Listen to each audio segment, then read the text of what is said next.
She said he is back, and I think we should just be friends, and left me for her ex. I said all right. 3 months later, she showed up at my doorstep in Montana, crying that her dream project collapsed. She thought I would wait around. My girlfriend Zara and I were together for 2 years. We lived in Astoria, Oregon, right near the coast. She is a documentary filmmaker who makes viral films about authenticity. I am a senior infrastructure engineer for a renewable energy company. Different worlds, but it worked. She brought spontaneity, and I gave her stability. Or that is what I told myself. We were planning to buy a cabin near Cannon Beach, looking at listings on weekends, talking about which rooms would work for her editing setup. It felt like we were building something real. Then 4 months ago, her ex Reed messaged her, former war photojournalist, just back from Afghanistan with an idea for a climate change documentary series. She said he wanted her input on logistics. I said it sounded cool. That was my first mistake, not trusting her but not paying attention. Over the next weeks, she left earlier, came home later, stopped asking about my work completely. We used to talk about the microgrid project I was developing for rural communities. She used to care. Then suddenly, it was like talking to a wall. One night at dinner, her phone lit up. Reed with a camera emoji and new footage is insane. I said I was happy she felt inspired again. She said, "You do not have to sound like my dad, Eli." That stung more than I want to admit. She went back to her laptop. I cleaned up alone. That was when I knew she was already gone. 2 weeks later, she came home late and said we needed to talk. You can feel it when someone is about to end things. The air gets still and cold. She sat on the couch. I sat in the chair across from her. She looked at me and said, "I think we should just be friends. You deserve someone who is as sure about this as you are." I nodded. "Okay." She looked confused. "That is it?" "Yeah. You have already left. I am just catching up." I walked to the key rack, took her key off my keyring, set it on the table, grabbed my jacket and left. No slamming doors, no yelling, just left. I stayed at a motel, then crashed with a friend, kept expecting her to text or call or show up saying she made a mistake. Radio silence. Here is what I keep thinking about. She said I deserved someone. Sure, but what she meant was she wanted to chase excitement and I was too stable. Too boring. Reed was adventure and chaos. I was bills and retirement accounts. Maybe she was right. Maybe I was not exciting enough. But maybe I dodged something. If she could walk away that easily after 2 years, after all those talks about building a life together, what was I holding on to? A version of her that only existed when convenient. My friends say I did the right thing. My mom says I should have fought harder. I do not know. I went home 3 days later for my stuff and she was gone. Moved out completely. Left the key on the counter with a note that said sorry. She wanted to be friends, I said. All right. Now I am sitting here wondering if I should feel relieved or heartbroken or angry. Honestly, I just feel numb. Am I crazy for not fighting? Should I have done something different? Update 4 months have passed since that first post. A lot has happened. After Zara moved out, I spent a week in a fog, going to work, sitting in meetings, nodding along, then coming home to my friend's couch staring at my phone waiting for a text that never came. I kept checking her social media even though I knew it was bad. She posted about the documentary with Reed. All these buzzwords about authenticity and chasing your truth that sounded profound but meant nothing. Then something shifted. My company offered me a temporary 6-month relocation to Montana. Pilot program developing microgrids for off-grid communities. Normally I would have said no because Zara and I had our life in Oregon, but suddenly there was no reason to stay. So I said yes. I drove to Montana in early March. Cold, gray, landscape big and empty matching how I felt inside. The project was based near Bitterroot Valley. My job was installing and maintaining solar arrays and wind turbines for communities too remote for traditional power. The work was hard. Long days outside, troubleshooting equipment, working with local contractors. But it was what I needed. Something grounding about physical work, solving tangible problems instead of overthinking a dead relationship. I stopped posting on social media completely, started hiking alone on weekends, bought a cheap drone and filmed the landscape. Ecological damage from old mining, erosion patterns. Weirdly therapeutic. 2 months into Montana, I started working with the field legal counsel, Naomi Brooks, Environmental policy compliance, permitting issues. We had crossed paths in Oregon but never worked directly together. Naomi is sharp, scary, smart. Dry, sarcastic humor delivered completely deadpan. We would be at remote sites, and she would make comments about regulatory absurdities, and I would not realize she was joking until I saw the tiny smile. We started having long conversations after work. Nothing romantic at first. Two people stuck in the middle of nowhere talking about life. She would bring whiskey to the campfire after long days, and we would argue about environmental policy and what it meant to build something that lasted. She never asked about Zara directly, but I think she could tell I was working through something. One night I mentioned a relationship that ended badly. She just nodded and said people leave when they realize you are not a supporting character in their story. You are the protagonist in your own. Simple, but it hit hard. Meanwhile, I kept a distant eye on Zara's social media. At first, the documentary seemed fine. Posts about crowdfunding, scouting locations, most important work of her career. Then around month 3 things shifted. Posts became less frequent, more defensive. Long captions about authentic storytelling being punished by capitalist structures. People in comments pointed out maybe the problem was not capitalism, but lack of clear narrative focus. She responded with increasingly emotional arguments about people not understanding her vision. Then, a sponsor pulled out. Someone in the film community posted about it and tagged Zara, concerned about budget overruns and creative differences. Zara went on an Instagram story rant about corporations, not caring about real stories. I did not feel satisfaction seeing that. More like resignation. Of course it was falling apart. Reed was impossible to work with. Built his career on being a lone wolf, now supposed to collaborate on structured documentary with timelines and budgets. Never going to work. Around this time, something happened with my Montana project. We got this experimental microgrid online for a community off the main grid for decades. Installation was complicated, but we did it. System came online in late May and worked beautifully. Clean, reliable power for people relying on diesel generators for years. Local news covered it. Then regional sustainability organization, then national publication about innovative renewable solutions in rural America. Company got a significant grant to expand, and I got named lead engineer on expansion. Naomi told me about the grant. We were going over compliance paperwork when she pulled up the announcement and slid her laptop over. I read it. She said, "You built something that will outlast all of us.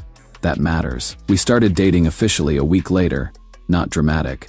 Out doing site inspection, caught in rainstorm, waited it out in the truck, watching water pour down the windshield. She said, "I think we should acknowledge this stopped being just professional." I said, "Yeah, you are right." She leaned over and kissed me. That was it. Completely different from Zara. No chaos or drama or constant validation. Just two people who understood each other. We did not post about it, did not make announcements. It was ours. I have not heard from Zara since that note on the counter, but I know she knows about Montana because mutual acquaintances work in overlapping fields. I am sure word got around. I do not know how she feels, and honestly, I do not care anymore. What I learned is you cannot build a life with someone always chasing the next exciting thing. Eventually, they run out of things to chase and are left in the wreckage of everything they abandoned. Zara is not a bad person. She just does not know how to be still, does not know how to appreciate what she has until it is gone. I am staying in Montana through year-end for expansion. Naomi is staying too. We are building something real. Update 2 Montana project going incredibly well. We expanded the microgrid program to 3 communities and results exceeded projections. Company is rolling out similar programs in other states. Naomi and I presented at a Denver conference last month. Response was overwhelming. Personally, things are good too. Naomi and I moved into a cabin outside Missoula. Good light, wood stove. Enough space for both of us to work from home. We do not talk about the future in grand terms. We just show up for each other. I had not thought about Zara in months. Stopped checking her social media in July. Weight lifted. Then 2 weeks ago, she showed up at my field office. I was at my desk going through reports when someone asked the receptionist if Eli Mercer was available.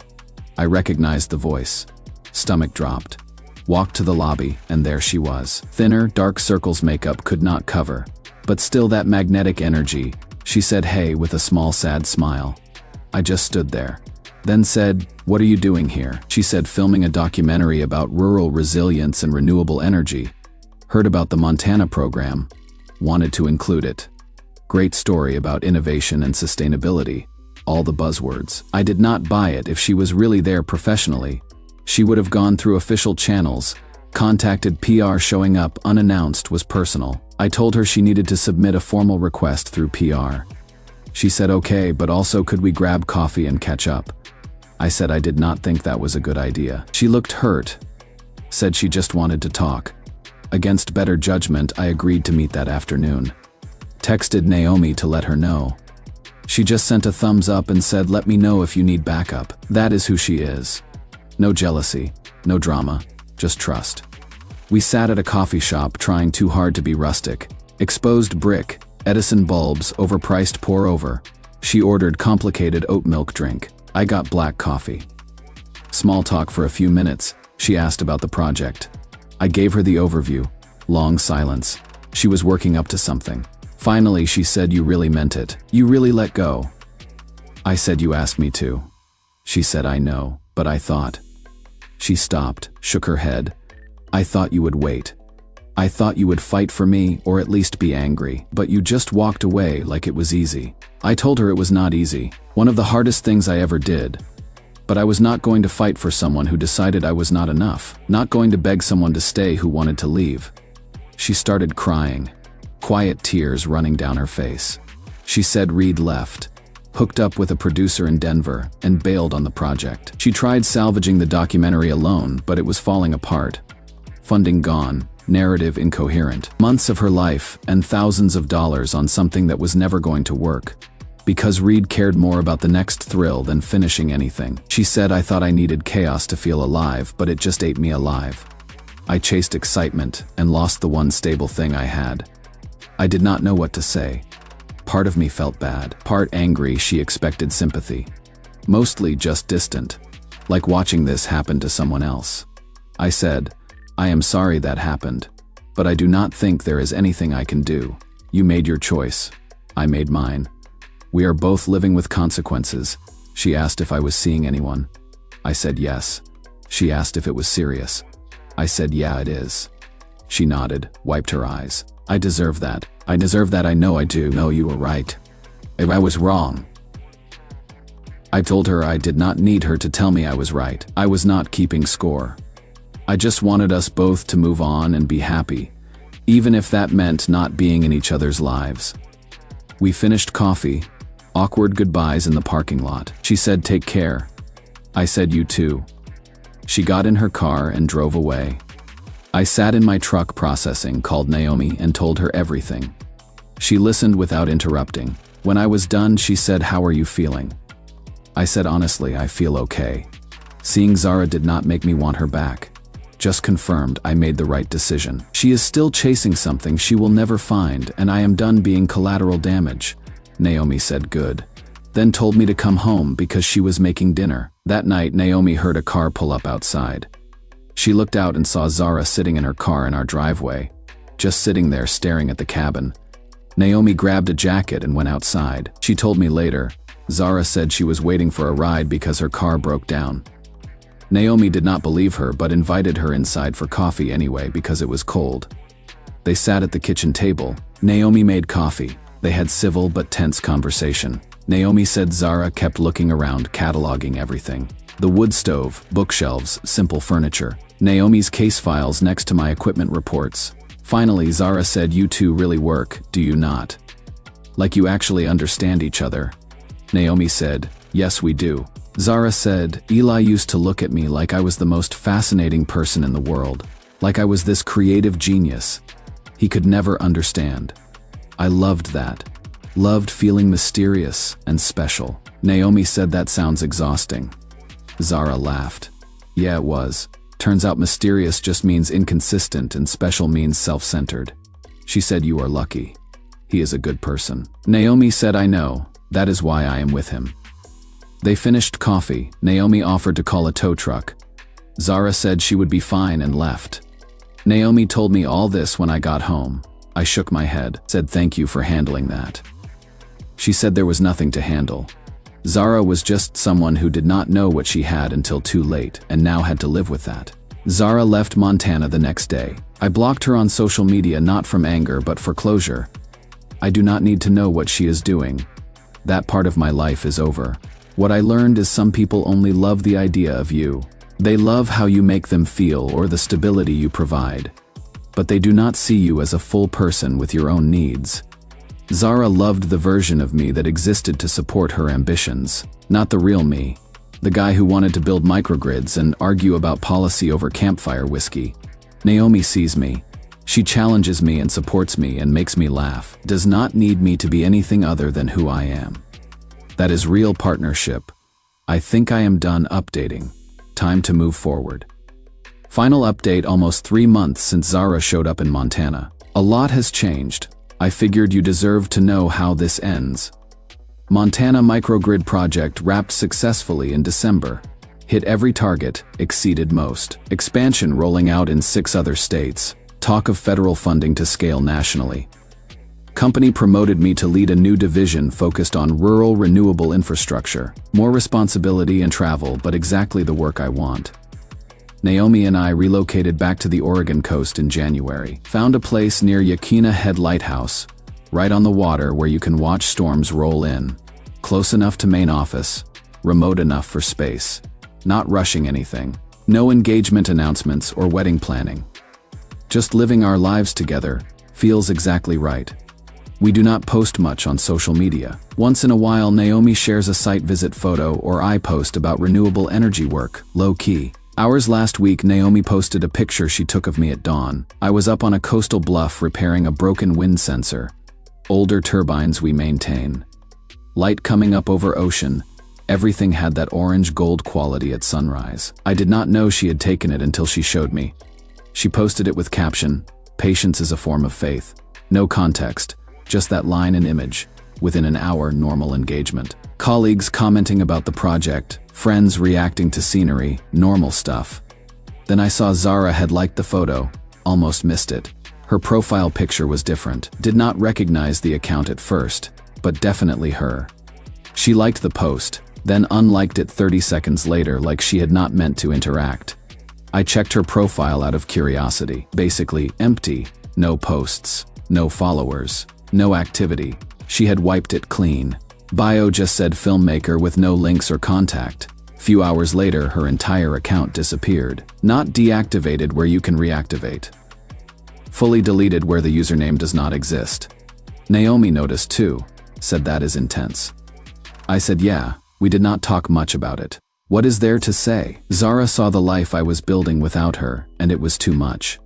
Seeing proof I was not just okay but genuinely happy must have been final confirmation she made the wrong choice. Deleting her entire online presence was her way of retreating completely from a world where she had to watch other people succeed while she struggled.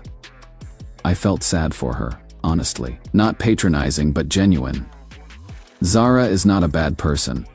She just got caught up in what her life should look like, and sabotaged what it actually was. Chased excitement and chaos thinking that was what creativity required. Burned bridges, thinking that was artistic integrity. Now left with nothing except a failed project and a social media account she felt compelled to delete because watching others' happiness was too painful. I do not hate her. Not even angry anymore. Just feel free.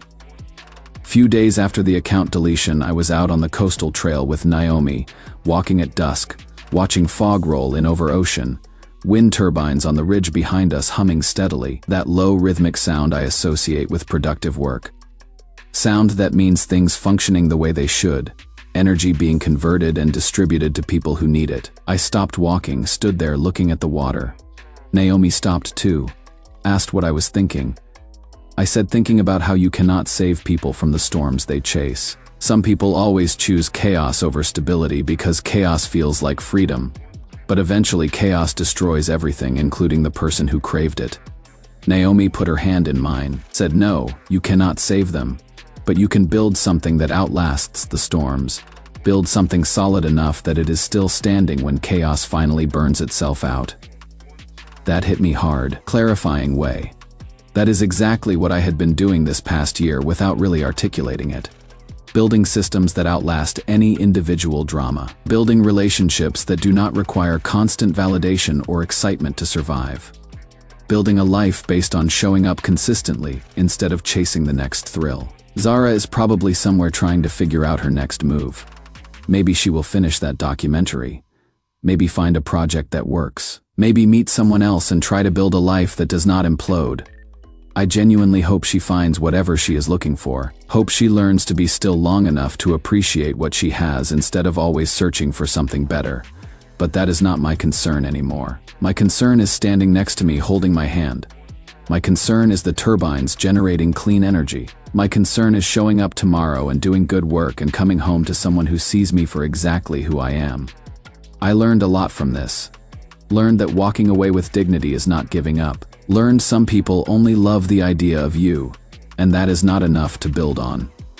Learned real partnership does not require drama or chaos or constant intensity. Just requires two people willing to show up even when it is boring, when it is hard, when there is no audience. Also learned you cannot force someone to value you. Zara did not value what we had until it was gone. By then too late. Not my fault, not my responsibility to fix. She made choices. I made mine, both living with outcomes.